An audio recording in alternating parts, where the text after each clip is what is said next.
구약성경 1277페이지 아모스서 3장 9절부터 4장 5절입니다.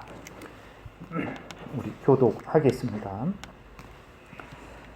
내가 아모리 사람을 그들 3장 9절부터 4장 5절 2장을 읽어봅니다.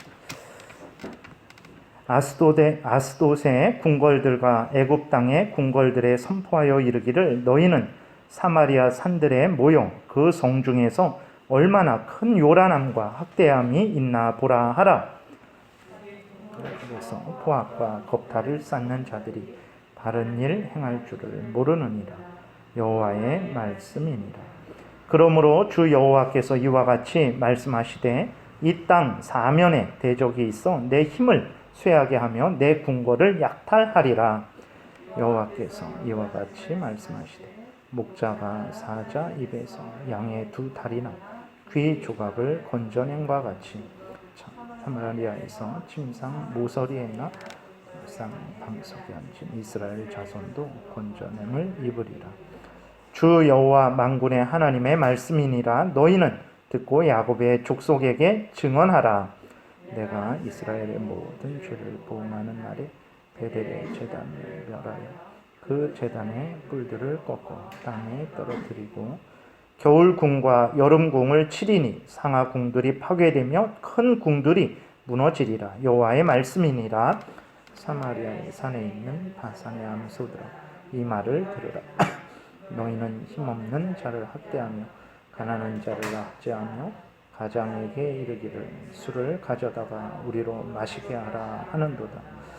주 여호와께서 자기의 거룩함을 두고 맹세하시되 때가 너희에게 이를지라. 사람이 갈고리로 너희를 끌어가며 낚시로 너희의 남은 자들도 그리하리라. 너희가 성 무너진 데를 통하여 각기 앞으로 바로 나가서 하르몬에서 던져지리라. 여호와의 말씀입니다. 너희는 베델에 가서 범죄하며 길갈에 가서 죄를 더하며 아침마다 너희 희생을 3일마다 너희 11조를 드리며 누룩 넣은 것을 불살라 수은제로 드리며 낙헌제를 소리내어 선포하려무나. 이스라엘 자손들아 이것이 너희가 기뻐하는 바니라. 주 여호와의 말씀이니라. 아멘. 기도드리겠습니다. 살아계신 하나님 아버지 감사합니다. 이 시간 하나님의 말씀을 전하고 듣습니다. 성경을 통해서 알려주시는 하나님의 뜻을 잘 깨달아 알게 도우시고 우리가 임의로 믿고 따르는 것이 아니고 살아계신 하나님께서 성경을 통해서 알려주시는 대로 믿고 따르는 복된 신앙생활하게 도우소서. 감사드리고 예수 그리스도의 이름으로 기도드렸습니다. 아멘.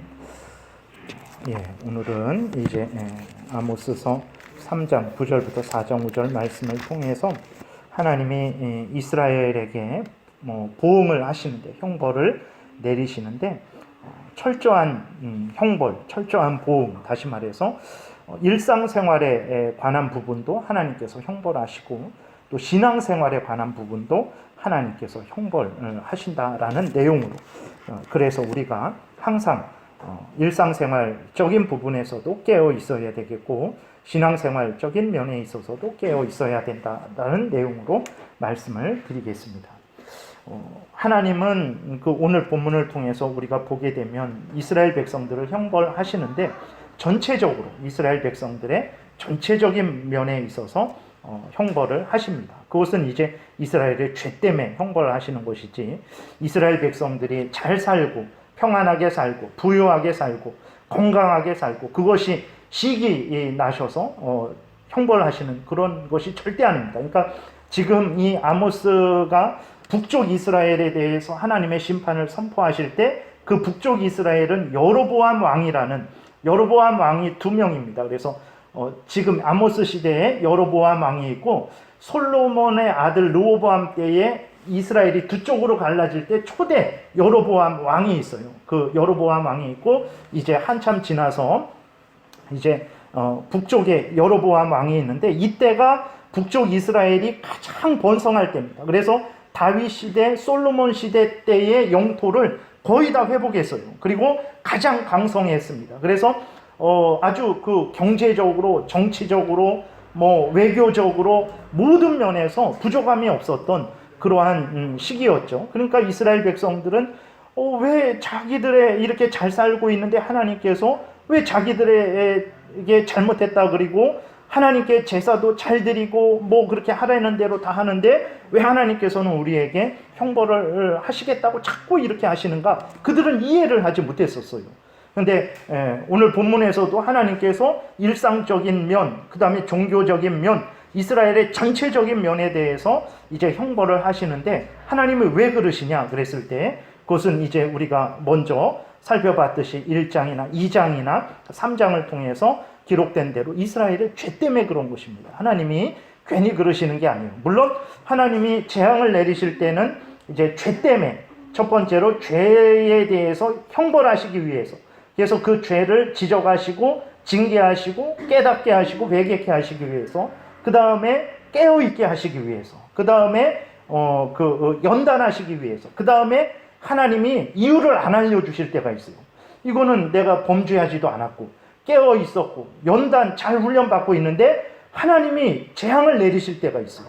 그때는 이유를 안 알려주세요. 그때는 어떻게 해야 되냐면 이제는 그냥 견뎌야죠. 그때는 하나님께서 알려주시기 전까지 하나님께서 회복시켜 주시기 전까지 견디는 수밖에 없어요. 마치 욥처럼 그렇게 욥이 이유라도 알려달라고 그렇게 하나님 앞에 부르짖었잖아요. 근데 하나님이 안 알려주세요. 욥이 왼쪽으로 가도 하나님이 안 계시고 오른쪽으로 가도 하나님이 안 계시고 도대체 하나님 왜 그러십니까? 라고 그렇게 탄식을 했지만 결국은 하나님이 알려주시지 않죠. 그때는 견디는 수밖에 없는 거예요. 인내하는 수밖에. 그러니까 하나님이 그러한 재앙을 오늘 본문에서 이스라엘의 재앙을 내리시는 것은 죄 때문에 그런 것이고 우리들의 인생 가운데 여러 가지 그러한 재앙을 만날 때에는 그 앞에서 말씀드렸던 대로 죄 때문인지 아니면 우리를 연단하시기 위해서인지 아니면 우리로 깨어있게 하시기 위해서인지 아니면 그냥 하나님의 뜻 가운데 우리에게 알려주시지 않고 그렇게 하시는 건지 우리가 살펴봐서 거기에 맞게 우리가 하나님 앞에서 이제 바른 마음과 태도를 가져야 되는 거예요. 오늘 하나님께서 그렇게 잘 살고 부강하고 평안하고 뭐 정치, 경제, 뭐 국방, 외교 이런 모든 면에서 문제없는 이스라엘에게 형벌하시겠다고 하신 것은 이유 없이 그러신 것이 아니고 이제 이스라엘의 죄 때문에 그런 거예요. 근데 그렇게 형벌을 하시는데 하나님께서 어떻게 형벌을 하시냐? 일상적인 면에도 벌을 주시고 종교적인 신앙적인 면에도 벌을 주신다라는 것을 늘 우리는 기억을 해야 됩니다. 왜 그러냐면 우리들도 그래요. 여러분들은 어떻습니까? 하나님이 예를 들어서 우리가 잘못을 했어요. 우리가 잘못을 했는데 하나님이 벌을 주시는데 어떤 벌을 주실 것 같습니까? 우리들이 1차적으로 생각되는 벌은 어떤 벌이냐면 뭐 우리의 건강이 질병이 생긴다든지 그러한 어려움을 겪는 것 아니면 또 우리가 재정적인 면에서 어려움을 겪는 것 아니면 다른 우리의 일상생활들의 어려움을 겪는 것 그런 것들만 생각을 한단 말이에요. 그러니까 하나님이 우리에게 벌 주실 때 형벌하실 때 징계하실 때 우리의 육신적인 건강이나 아니면 재정적인 물질적인 면이나 아니면 다른 여러 가지 사회 관계적인 부분에 대해서만 벌을 주시는 것으로 생각은 하는데 맞습니다. 물론 그렇게 벌을 주시는데 그것만 벌 주시냐? 그러지 않습니다. 하나님은 우리의 신앙적인 면에 있어서도 벌을 주신다라는 것을 우리가 늘 기억을 해야 됩니다. 그러니까 하나님이 징계하실 때에는 우리의 모든 부분을 통해서 징계를 하신단 말이에요. 근데 일반적으로 우리가 하나님의 징계는 앞에서 말씀드린 대로 뭐 육신의 건강, 뭐 물질, 그 다음에 사회적인 여러 가지 그러한 뭐 사업이나 일이나 관계적인 이런 것만 생각을 하니까 신앙적으로 영적으로 벌을 받고 있는데 징계를 받고 있는데 그것을 깨닫지를 못하는 거예요. 왜 그러냐면 내 건강이 질병이 걸렸다가 완전히 회복돼서 이전보다도 더 건강해요. 그 물질도 계속해서 내가 생각하는 것보다도 훨씬 더 풍성해지고 있어요. 그리고 사회적인 여러 가지 관계나 그러한 일상생활의 일들도 다른 모든 일들도 다 형통한단 말이에요. 그러니까 이거는 하나님의 징계가 아니다라고 생각을 하는 거예요. 이것은 내가 하나님으로부터 벌을 받고 있지 않은 것이다. 오히려 내 모든 부분이 잘 되고 있으니까 복을 받는 거 아닌가라는 그러한 착각을 한단 말이에요. 결코 그렇지 않다라는 것을 우리가 기억을 해야 됩니다. 하나님의 징계는 일상적인 면뿐만 아니라 우리의 신앙적인 면에서도 가해진다라는 것을 우리가 기억을 해야 됩니다. 그래서 하나님이 때로는 우리의 일상적인 면은 그대로 두십니다. 그대로 두시고 우리의 신앙적인 면에 대해서 징계하실 수도 있단 말이에요. 근데 일상적인 부분만 생각을 하게 되니까 신앙적으로 하나님으로부터 벌을 받고 있는 거죠. 그렇게 되니까 어떻게 됩니까? 우리가 하나님에 대한 사랑이 식어져요. 하나님에 대한 관심이 약해져요. 하나님에 대한 섬김이 그것이 이렇게 점점 약해지고 식어지게 되는 거죠. 하나님과 점점 멀어지는 거예요. 근데도 그것이 징계인지를 모르는 거예요. 뭐 다른 문제 하나도 없으니까. 봤을 때 사람들의 부러움을 받을 정도로 나의 모든 삶이 이렇게 형통해지니까 이거는 하나님의 징계가 아니라고 그렇게 생각을 하게 되는 거죠. 그렇게 되니까 회개해야 되는데 회개할 때를 놓치게 되는 거죠. 계속해서 잘못된 길로 걸어가게 되는 거죠. 근데 지금 당장은 우리의 일상적인 면에서 문제가 없지만 그러나 그것이 좀 더 가게 됐을 때에는 결국은 하나님께서 전체적인 부분에 대해서 벌을 주시겠죠. 그때서야 깨닫게 되는 거예요. 너무 늦죠. 물론 회개할 때 그때가 가장 빠른 때기는 하지만 그러나 더 진작 회개할 수 있었는데 그거 때를 놓치고 한참 지나서 더 큰 벌을 받고서야 이제 깨닫게 되는 경우가 종종 있는 것입니다. 그래서 하나님의 자녀들을 벌 주실 때, 징계하실 때 우리의 모든 부분에서 그래서 일상적인 면도 잘 살펴야 되고 그렇게 하나님 은혜 안에서 내가 잘 살아가고 있는지 신앙적인 면에 있어서도 잘 살아가고 있는지를 항상 잘 살펴야 되는 것입니다.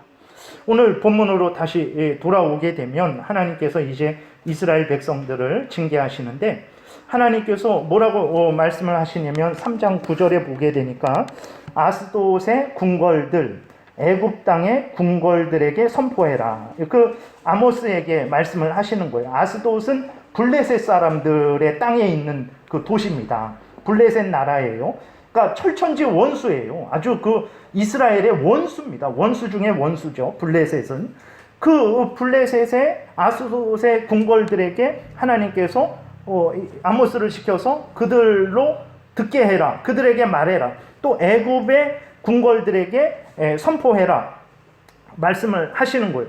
그러니까 이것은 왜 그러냐면 이스라엘 백성들이 범죄를 하는데 차마 그 이스라엘의 원수들, 하나님을 알지도 못하는 그 우상을 섬기는 그 아스돗, 애굽 땅들이 그 애굽 백성들이 짓지 않는 죄도 이스라엘 백성들이 죄를 짓고 있는 거예요. 그러니까 이스라엘 백성들로 하여금 하나님께서 그들을 부끄럽게 하는 거죠. 너네들 봐라. 그러면서 이제 또 하나님께서 징계하실 때 하나님이 직접 징계하시기도 하십니다. 근데 하나님이 그 다른 이방 나라, 원수 나라를 일으켜서 이스라엘 하나님의 백성들을 징계하시기도 한다라는 것을 기억해야 됩니다. 그래서 우리가 예를 들어서 범죄를 했어요. 근데 벼락을 맞지 않았어요. 하나님으로부터 벼락을 맞을 정도로 큰 잘못을 했어요. 근데 직접 벼락이 떨어지지 않았어요.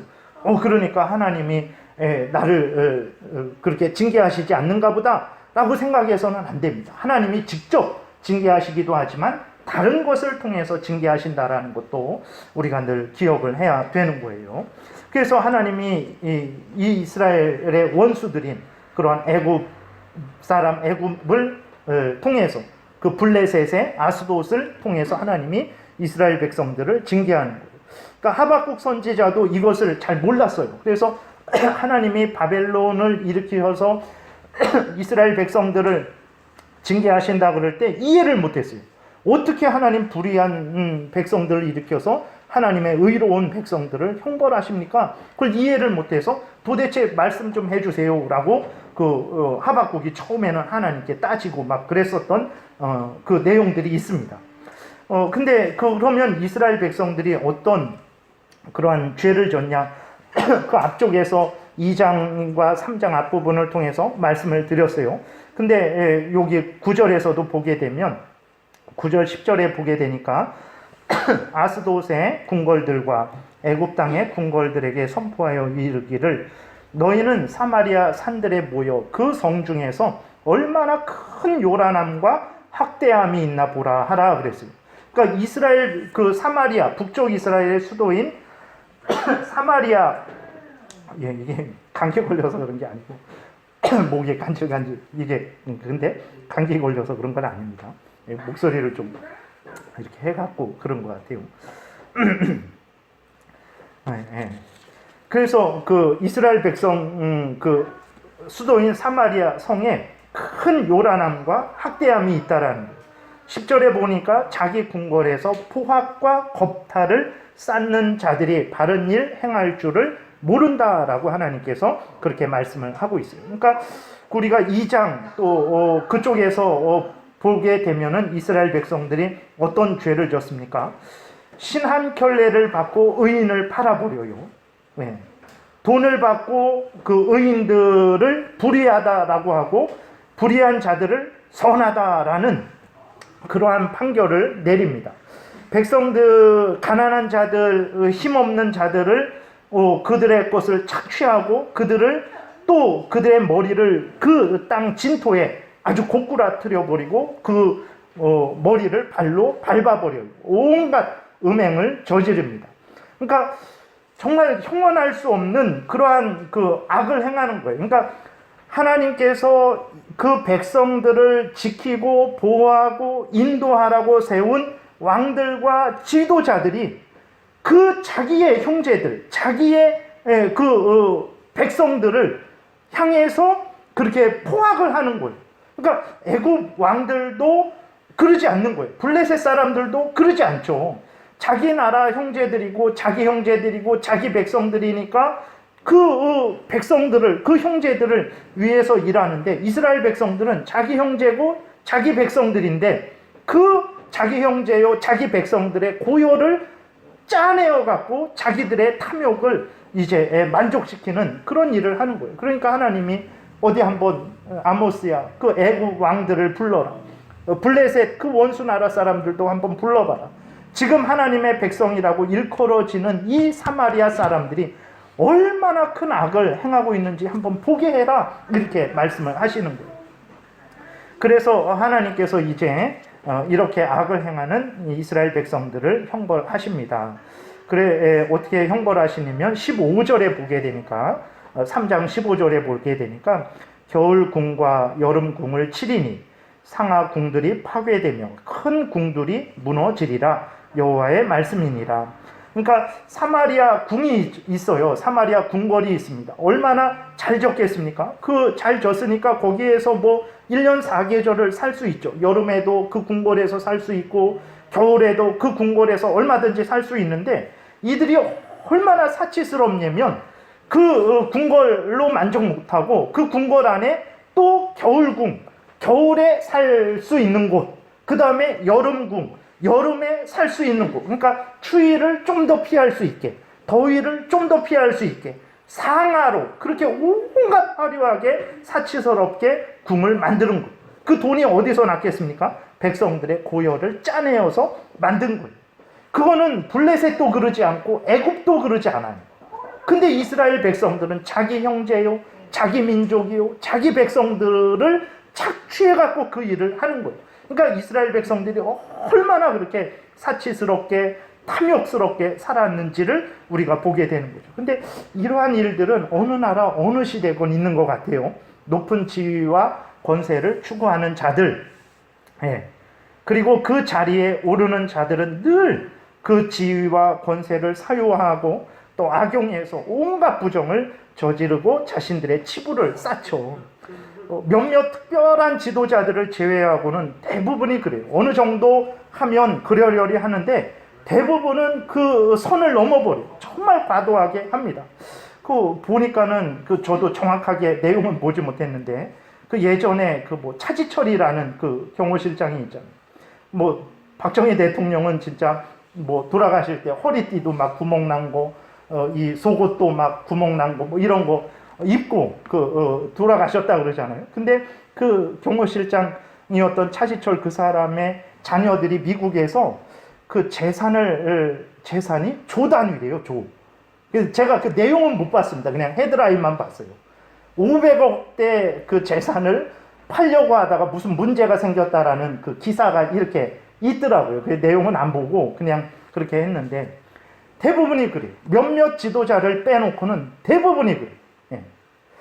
그러니까 가장 의로운 자들처럼 행세하는 정치인들이지만 속을 살펴보면 가장 불의하죠. 가장 위선이 가득합니다.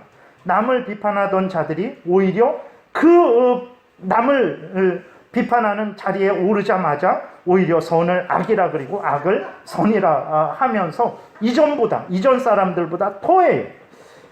이거는 뭐 어떤 특정한 특정한 쪽을 지적하는 게 아닙니다. 잘못한 누구든지 좋아하는 정치인이든 싫어하는 정치인이든 누구든지 이렇게 국민으로서 말을 할 수는 있는 거죠. 그런 차원에서 이야기하는 것이지 어떤 특정한 정치인을 뭐 하는 건 아닙니다. 상상을 해보세요. 그러니까 이스라엘 백성들이 궁궐을 졌는데 얼마나 화려하게 졌겠습니까? 그 경복궁을 잘 졌을 거 아니에요, 왕궁을.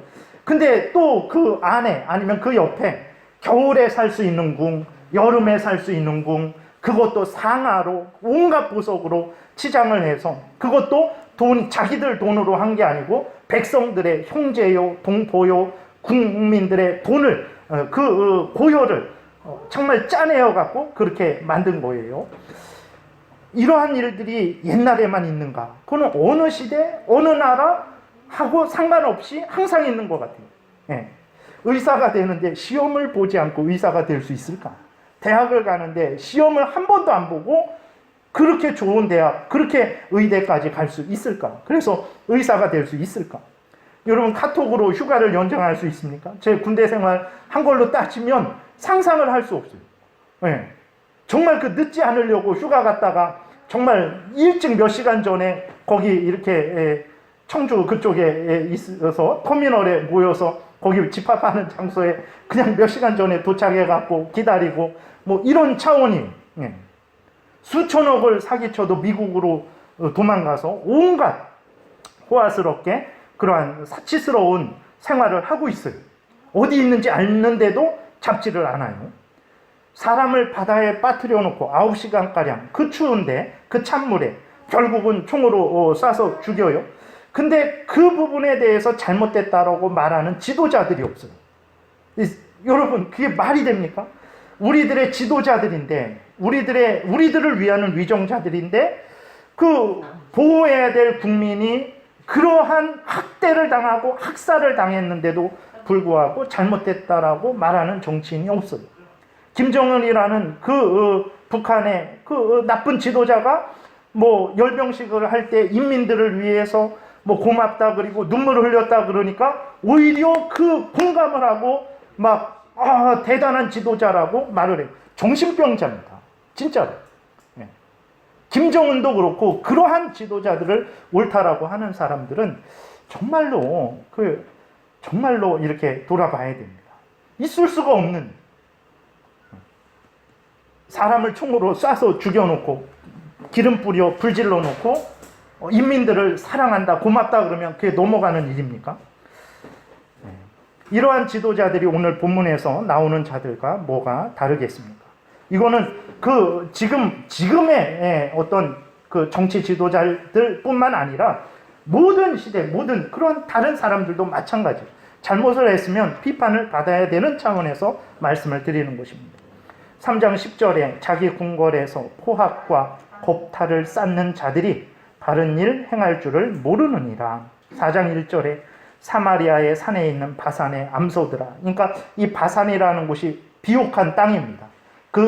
거기에서 길러지는 소들이 아주 이렇게 건강하고 살이 이렇게 잘 찌게 되는 거죠. 그러니까 이것은 이제 탐욕스러운 지도자들을 비유하는 말로 쓰는 거예요. 사마리아의 산에 있는 바산의 암소들아, 이 말을 들으라. 너희는 힘없는 자를 학대하며 가난한 자를 압제하며 가장하게 이르기를 술을 가져다가 우리로 마시게 하라. 이스라엘의 백성들의 가장 힘이 없으니까 그 가장을 데리고 와갖고 사로잡아 와갖고는 우리 술 마시는데 술 따르라고 그렇게 한다라는 거예요. 안타까운 현실이죠. 하나님께서 이스라엘의 왕들, 고관들, 또 그 죄악에 동참하는 자들을 향하여 하나님이 심판을 선언하시죠. 11절, 3장 11절. 그러므로 주 여호와께서 이와 같이 말씀하시되 이 땅 사면에 대적이 있어 내 힘을 쇠하게 하며 내 궁궐을 약탈하리라. 15절에 겨울 궁과 여름 궁을 치리니 상하 궁들이 파괴되며 큰 궁들이 무너지리라. 여호와의 말씀이니라. 4장 2절에 주 여호와께서 자신의 거룩함을 두고 맹세하시되 때가 너희에게 이를지라. 사람이 갈고리로 너희를 끌어가며 낚시로 너희의 남은 자들도 그리하리라. 3절에 너희가 성 무너진 데를 통하여 각기 앞으로 나가서 하르몬에 던져지리라. 여호와의 말씀입니다. 하나님께서 이제 아모스 선지자 이후에 하나님께서 예수님 오시기 전 722년도에 이 사마리아, 이 이스라엘, 북쪽 이스라엘을 멸망시키시는데 정말로 아수르에 의해서 멸망당하는데 참으로 비참하게 아주 잔혹하게 아수르에 의해서 멸망을 당하게 되는 거죠. 하나님의 심판은 그들이 그렇게 소중하게 여기고 즐거워하고 자랑했던 세상의 자랑거리들을 다 하나님이 멸하시고 흩으셨어요. 부끄럽게 하는 심판을 행하신 거예요. 여러분, 우리들이 어떤 일상적인 부분에서 어떤 어려움을 당할 때 그 일들은 지난 시간에도 말씀드렸지만 우연히 일어나는 일이 아닙니다. 온 세상 만물의 주권은 하나님에 의해서 이제 다스려지고 있죠. 우리들의 인생도 하나님에 의해서 다스려지고 있어요. 그래서 우리들이 일상을 살아가다가 어떤 어려움이 있게 되면 그 일에 대해서 살피셔야 됩니다.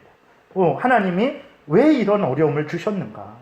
하나님이 나의 죄를 책망하시기 위해서 주셨는가? 살피셔야 돼요. 내 기분으로, 내 감정으로 내가 나를 보면 의로워요. 잠언 16장에서도 사람들은 모두 자기를 의롭게 여긴다 그랬어요. 우리 자신의 눈으로, 기준으로 살펴서는 안 되고 하나님의 말씀으로, 십계명으로 우리 자신을 돌아봐야 됩니다. 그래서 혹시라도 잘못된 것이 있으면 회개해야 되죠. 아니면 나를 연단시키시려는 것인가? 아니면 나를 깨어있게 하시려는 것인가? 아니면 하나님의 우리 이유를 알려주지 않으시고 하나님의 뜻대로 그렇게 지금 나를 이끌어가고 계시는 것인가? 살펴보셔야 됩니다. 왜냐하면 우연한 일은 없기 때문에 그래요. 우연한 일은 없습니다. 하나님이 왜 우리에게 하나님이 사랑하시는 우리들이잖아요. 우리가 부족하고 연약해도 하나님은 우리를 사랑합니다. 남들은 우리를 정말 이렇게 조롱하고 멸시하고 미워해도 하나님은 예수 그리스도를 믿고 하나님의 은혜를 구하는 자들을 사랑하세요. 잘나서 사랑하는 거 아닙니다. 못나도 사랑하세요. 왜냐하면 하나님이 예수 그리스도 안에서 우리를 받아주셨기 때문에 그래요. 이렇게 사랑하는 우리들에게 하나님께서 어떤 어려움을 주셨어요. 괜히 주셨을까요? 하나님은 생각 못했는데 사탄 마귀가 몰래 우리에게 다가와서 우리로 어렵게 하는 것일까요? 아니에요. 이유가 있는 거예요. 그래서 돌아보셔야 됩니다. 그 모든 어려움이 다 죄 때문이다. 이거는 아니에요. 이스라엘은 죄 때문인데 우리가 당하는 모든 어려움이 다 죄 때문이다. 그거는 아니죠. 앞에서 말씀드렸듯이 죄 때문인지, 연단시키려는 것인지, 깨어있게 하려는 것인지, 그 다음에 이유 없이 하나님이 그 하나님의 뜻 가운데 인도하는 것인지 살피셔야 됩니다. 그래서 그 부분에 맞게 우리가 하나님 앞에 서야 되는, 그러지 않으면 그 어려움은 절대 해결 안 됩니다. 하나님의 뜻을 따를 때까지는 그렇게 해야 되는데, 그런데 이스라엘 백성들은 이러한 경고를 받고 또 형벌을 받으면서도 끝까지 회개하지 않죠. 그리고 두 번째로 하나님께서 이제 이스라엘의 신앙적인 면에 있어서도 형벌을 내리시죠. 이스라엘은 늘 거짓됐고 형식적이고 가증스러운 종교 생활을 했어요. 어느 정도냐면 그 2장에서 나와 있는 대로 그들은 어느 정도로 그렇게 그 악을 행했냐면 하나님께 제사를 드리면서 가난한 사람의 옷을 빼앗았어요. 그러니까 그 사람이 예를 들어서 돈을 빌려갔는데 돈을 못 갚았잖아요. 그러니까 너의 옷이라도 나에게 맡겨라. 돈 갚을 때까지 내 옷을 돌려주지 않겠다. 그 옷 한 벌 있는 사람의 옷을 빼앗아 버렸어요. 그 옷을 빼앗아서 제단에다 그 제단 옆에다 깔아놓고 그 옷 위에 앉아서 먹고 마시고 즐기면서 하나님께 제사를 드렸어요. 이스라엘 백성들이 실제로 그런 거예요. 그리고 또 어떻게 했냐면 그 과도한 벌금을 부과하고 그 벌금을 걷어놓고 그 가난한 사람에게 과도한 벌금을 부과했어요. 낼 게 없잖아요. 그래도 어떻게든 냈어요. 그러면 그 벌금을 올바로 사용해야 되는데 그 가난한 사람들에게 과도한 벌금을 부과하고 그 거둔 벌금으로 포도주를 사서 먹고 마시면서 하나님께 제사 드렸어요. 그러니까 하나님께서 이 이스라엘 백성들의 그 제사 드리는 그 모든 것들, 그리고 또 이스라엘 백성들은 북쪽 이스라엘 백성들은 하나님이 알려주신 대로 하나님을 섬기지 않았어요. 자기들 마음대로, 자기들 편리대로, 자기들 이익 따라서 하나님 앞에 제사를 드렸어요. 하나님이 분명히 남쪽과 북쪽을 나누실 때 명령하셨어요. 절대로 제사는 반드시 예루살렘에 와서 드리라 그랬어요. 근데 북쪽의 여로보암 왕이 이스라엘 백성들이 남쪽으로 가게 되면 자기를 버리고 남쪽으로 다시 다 돌아갈 것 같으니까 단과 베델에 제단을 만들어 놓고 황금 송아지를 세워놓고 돈을 내면 제사장 삼았어요. 돈을 내면 레위 자손으로 제사장을 삼는 게 아니고, 그런 가운데 단하고 베델에서 그렇게 제사를 드린 거예요. 하나님이 그 제사를 인정하지 않죠. 받아주시지 않았어요. 근데도 자기들은 하나님께 제사 드리고 그렇게 하나님이 행하라고 하신 그 일들을 행하고 있다라는 그러한 생각을 하고 있었던 거예요. 그러니까 하나님께 제사 드리면서 옷 한 벌밖에 없는 사람의 옷을 빼앗아서 그 옷 위에 앉아서 먹고 마시는 거예요. 다른 돈 없는 사람들에게 과도한 벌금을 부과해서 그의 모든 것을 빼앗놓고 그 돈으로 포도주를 사서 먹고 마시면서 하나님께 제사를 드리는 거예요. 이런 제사 하나님이 받으십니까? 절대 안 받으시죠. 하나님이 그래서 그 이스라엘 백성들을 향해서 이제 그들의 죄를 책망하시면서 이제 하나님이 그들의 잘못을 드러내십니다. 4장 4절에 너희는 베델에 가서 범죄하며 길갈에 가서 죄를 더하며 아침마다 너희 희생을 3일마다 너희 11조를 드리며 누룩 넣은 것을 불살라 수은제로 드리며 낙헌제를 소리내어 선포하려무나 이스라엘 자손들아 이것이 너희가 기뻐하는 바니라. 그래 너희들 한번 그렇게 해봐라. 너희들 내가 알려준 대로 제사하지 않고 내가 명령한 대로 그 제사하지 않고 너희들 마음대로 너희들 하고 싶은 대로 너희들 편리를 따라 너희들 이익을 따라 그렇게 제사 드린다고 하는데 너희들이 할 수 있는 게 그거밖에 없지. 한번 해봐라. 그 제사를 내가 받을 줄로 아느냐? 이렇게 말씀을 하시는 거예요. 마치 이사야 1장에 보게 되면 이런 같은 말씀이죠. 이사야 1장 11절부터 제가 17절까지 읽어드리겠습니다. 하나님이 이스라엘 백성들에게 이사야를 통해서 이렇게 말씀하세요. 여호와께서 말씀하시되 너희의 무수한 재물이 내게 무엇이 유익하뇨? 나는 순양의 번제와 살찐 짐승의 기름에 배불렀고 나는 숫송아지나 어린 양이나 순념소의 피를 기뻐하지 아니하노라. 너희가 내 앞에 보이러 오니 이것을 누가 너희에게 요구하였느냐? 내 마당만 밟을 뿐이니라. 헛된 재물을 다시 가져오지 말라. 분향은 내가 가증히 여기는 바요. 월삭과 안식일과 대회로 모이는 것도 그러하니 성회와 아울러 악을 행하는 것을 내가 견디지 못하겠노라. 내 마음이 너희의 월삭과 정한 절기를 싫어하니 그것이 내게 무거운 짐이라. 내가 지기에 곤비하였느니라. 너희가 손을 펼 때에 내가 내 눈을 너희에게서 가리고 너희가 많이 기도할지라도 내가 듣지 아니하리니 이는 너희의 손에 피가 가득함이라. 너희는 스스로 씻으며 스스로 깨끗하게 하여 내 목전에서 너희 악한 행실을 버리며 행악을 그치고 선행을 배우며 정의를 구하며 학대받는 자를 도와주며 고아를 위하여 신원하며 과부를 위하여 변호하라. 하나님이 이렇게 말씀을 하신 거예요. 근데 이스라엘 백성들은 형식적으로 위선적으로 하나님의 명령은 거역하고 하나님이 알려주신 대로 따르지 않고 온갖 자신의 그러한 생각을 따라서 자신들 마음대로 그렇게 행했던 거죠. 하나님이 이렇게 경고하셨는데도 듣지 않습니다. 회개하지 않아요. 결국은 어떻게 됩니까? 하나님으로부터 그들의 일상적인 부분, 종교적인 부분, 모든 부분이 이제 하나님으로부터 징계를 받고 멸망하게 되는 것이죠. 그래서 3장 14절에 내가 이스라엘의 모든 죄를 보응하는 날에 베델의 제단을 벌하여 그 제단의 뿔들을 꺾어 땅에 떨어뜨리겠다라고 하나님께서 이렇게 말씀을 하신 거예요.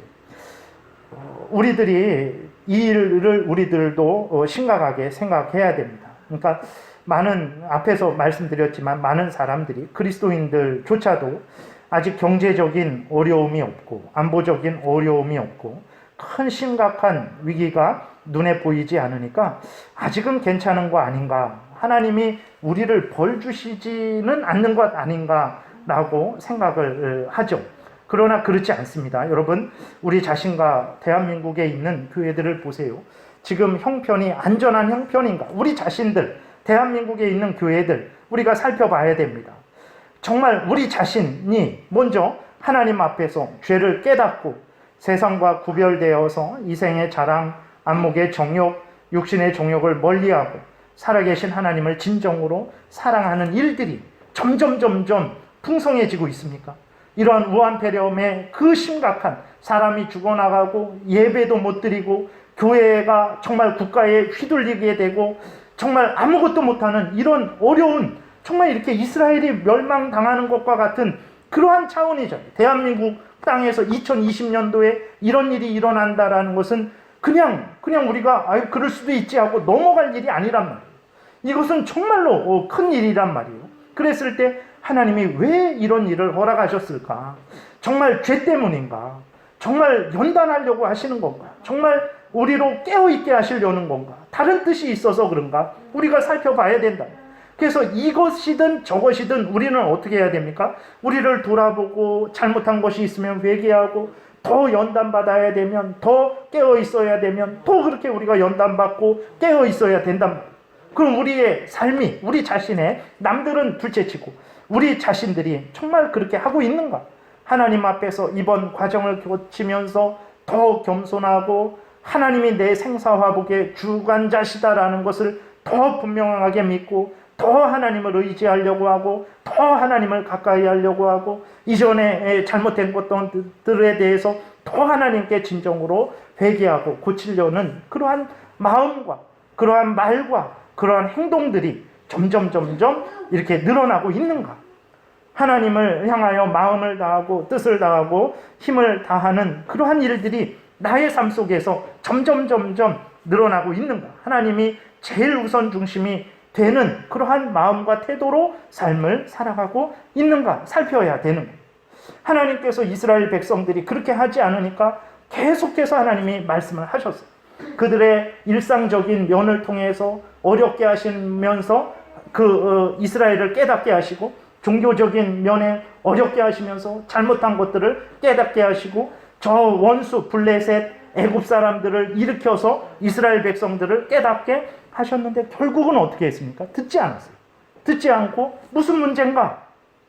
아무 문제 없다라고 그들은 생각하고 하나님의 뜻을 따르지 않았죠. 결국은 멸망한 거예요. 우리도 마찬가지입니다.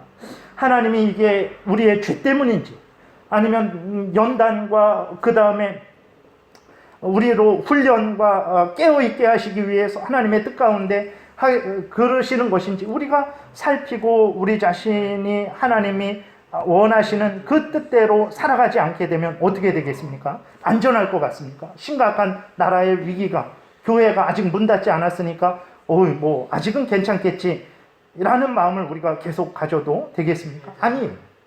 아마 속히 하나님이 원하시는 대로 우리 개인들이 또 모든 그리스도인, 각각의 그리스도인들이 각각의 교회에서 하나님 앞에 바로 서지 않게 되면 아마 이 회복은 정말 언제 회복될지 모르게 될 것입니다. 아마 교회의 상태는, 우리들의 신앙 상태는 점점 나빠지게 될 것이고 우리들의 다른 모든 부분들은 점점 어려워지게 될 것이라는 것을 우리가 기억해야 됩니다. 여러분, 정말 우리가 다시 한번 이스라엘 백성들의 잘못들을 보고 그들의 실수들을 보면서 우리들이 같은 그러한 잘못을 범하고 있지는 않은지, 하나님이 정말 우리는 원하는 길로 걸어가고 있는지 살펴봐야 됩니다. 그래서 정말 우리는 이스라엘 백성들은 그렇게 하지 않았지만 우리는 하나님 앞에서 하나님이 원하시는 길로 나아가야 되는 거예요. 그렇게 될 때 무슨 결과가 생기겠습니까? 사자의 입에 물렸을지라도 하나님께서 은혜 가운데 역사하셔서 우리가 그 건짐을 받게 되죠. 12절에 보게 되니까 여호와께서 이와 같이 말씀하시되 목자가 사자 입에서 양의 두 다리나 귀 조각을 건져낸과 같이, 정말 사자에게 몸통을 다 물려버렸어요. 그래서 남은 거는 두 다리 남아있고 귀 조각 남아있어요.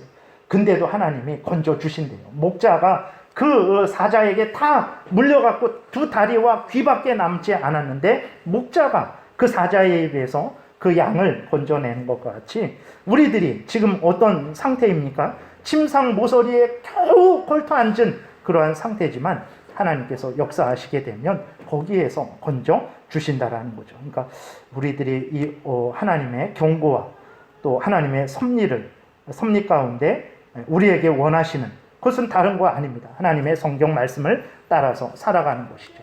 하나님을 경외하고 그 명령을 따라 살아가는 것이고, 사나 죽으나 주를 위해 살고 죽는 것이죠. 하나님이 보내주신 자리에서, 하나님이 보내주신 교회에서, 하나님이 보내주신 가정에서, 하나님이 보내주신 직장에서 하나님을 경외하고 그 명령을 따라 살아가는 거예요. 그러한 바른 신앙생활을 하게 될 때 우리가 살아나게 될 거예요. 그러나 그 고치지 않을 때 결국은 우리도 마찬가지입니다. 하나님으로부터 이스라엘이 받는 징계를 받게 될 것이라는 것을 우리가 다시 한번 기억해야 되겠습니다. 그래서 오늘 본문을 통해서 정말 하나님 앞에서 깨어 있으셔서 하나님이 일상생활을 통해서 신앙적인 면을 통해서 경고하실 때 속히 깨달아 알고 하나님이 원하시는 그러한 마음과 태도를 가지고 우리가 신앙생활 해야 되겠습니다. 기도드리겠습니다.